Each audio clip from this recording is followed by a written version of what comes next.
ગુજરાતના 33 જિલ્લામાં નવા તાલુકા અસ્તિત્વમાં આવશે। 17 જેટલા નવા તાલુકાની રચના થશે।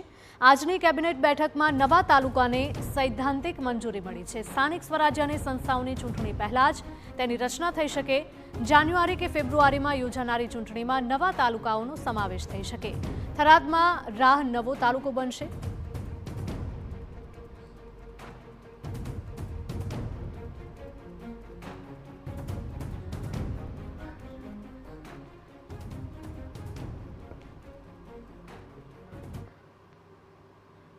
तो आज मुद्दे हमारा political editor Kinjal Mishra live जोड़ा है। किंजल जણાવશો ગુજરાતના 33 જિલ્લામાં અનેક તાલુકાઓ અસ્તિત્વમાં આવશે, કયા કયા નવા તાલુકા બનવા જઈ રહ્યા છે?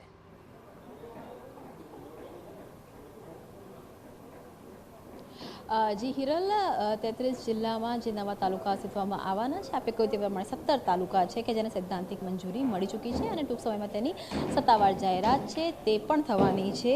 વાત કરવામાં આવે તો સંતરામપુર અને શહેરામાંથી ગોધર કરીને નવો જે તાલુકો છે તે અસ્તિત્વમાં આવશે। તો લુણાવાડાની વાત કરવામાં આવે તો લુણાવાડામાંથી કોઠાંબા તાલુકો અસ્તિત્વમાં આવશે। ડેડિયાપાડામાંથી ચીકદા અસ્તિત્વમાં આવશે। વાપી, કપરાડા અને પારડી તાલુકામાંથી નાનાપોઢા નવો તાલુકો અસ્તિત્વમાં આવશે। થરાદ સૌથી મહત્વનું એટલે પણ છે હિરલ, કેમ કે થરાદ જિલ્લાની પણ આજે સત્તાવાર રીતે જાહેરાત છે, ટૂંક સમય પહેલાં થઈ ગઈ હતી અને એ જિલ્લાને લઈને નોટિફિકેશન પણ આ સપ્તાહમાં બહાર પડવાનું છે। એટલે કહી શકાય કે બનાસનું જે વિભાજન થયું, 2 જિલ્લા થયા, ત્યારે થરાદનું જે નોટિફિકેશન છે તે પણ બહાર પડશે। ત્યારે થરાદમાં જે નવો તાલુકો છે તે અસ્તિત્વમાં આવશે। વાવની વાત કરવામાં આવે એટલે કે બનાસકાંઠાનો બીજો મહત્વનું સેન્ટર વાવમાંથી ધરણીધર નવો તાલુકો છે તે અસ્તિત્વમાં આવશે। કાંકરેજની વાત કરવામાં આવે તો કાંકરેજમાં ઓગળ નામનો નવો તાલુકો છે તે અસ્તિત્વમાં આવશે। દાંતા, આ કહી શકાય કે બનાસકાંઠામાં સૌથી વધારે જે તાલુકા છે તે અસ્તિત્વમાં આવવાના છે। દાંતામાંથી વાત કરવામાં આવે તો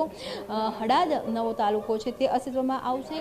વાત હવે ટ્રાઇબ વિસ્તારની પંચમહાલ તરફની કરવામાં આવે તો જે ઝાલોદ તાલુકો છે તેમાંથી ગુરુ ગોવિંદ લીંબડી નવો તાલુકો અસ્તિત્વમાં આવશે। જેતપુર પાવીમાંથી કદલાવ નવો તાલુકો છે તે અસ્તિત્વમાં આવશે। મધ્ય ગુજરાતની પણ આપણે વાત કરી હતી હિરલ કે તમામ જે ઝોન છે તે ઝોનમાં જે જિલ્લા છે, જિલ્લામાંથી તાલુકાઓનું વિભાજન છે તે કરવામાં આવશે। તાલુકાનો વધારો છે તે થવાનો છે। ત્યારે જેતપુરની વાત કરીએ તો જેતપુરમાં કદલાવ નવો તાલુકો અસ્તિત્વમાં આવશે। કપડવંજ અને કઠલાલમાંથી ફાગવેલ એ નવો તાલુકો છે અસ્તિત્વમાં આવશે। ફાગવેલ માટેની માંગ છે તે ઘણા સમયથી ચાલી રહી હતી।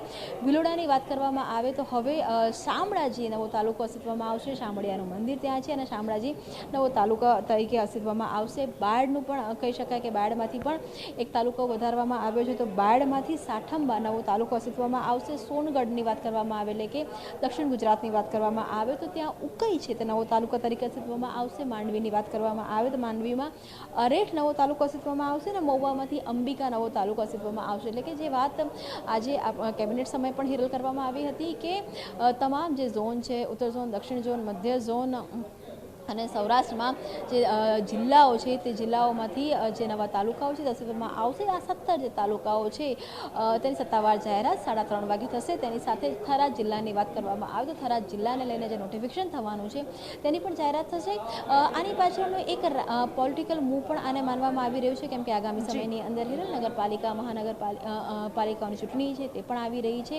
ત્યારે તાલુકાઓનું જેટલું પણ વિભાજન થતું હોય છે તેનો સીધો ફાયદો રાજકીય રીતે પણ થતો હોય છે। તો આ એક ખૂબ જ મહત્વપૂર્ણ અને ઘણા સમય બાદ ગુજરાતમાં આ પ્રકારે 17 નવા તાલુકાની એકસાથે જાહેરાત કરવામાં આવી રહી છે। ત્યારે સત્તાવાર સરકારની જાહેરાત બાદ આની પર વિપક્ષનું શું કહેવું છે તે પણ ખૂબ મહત્વપૂર્ણ રહેશે। જી કિંજલ, માહિતી બદલ આપનો આભાર।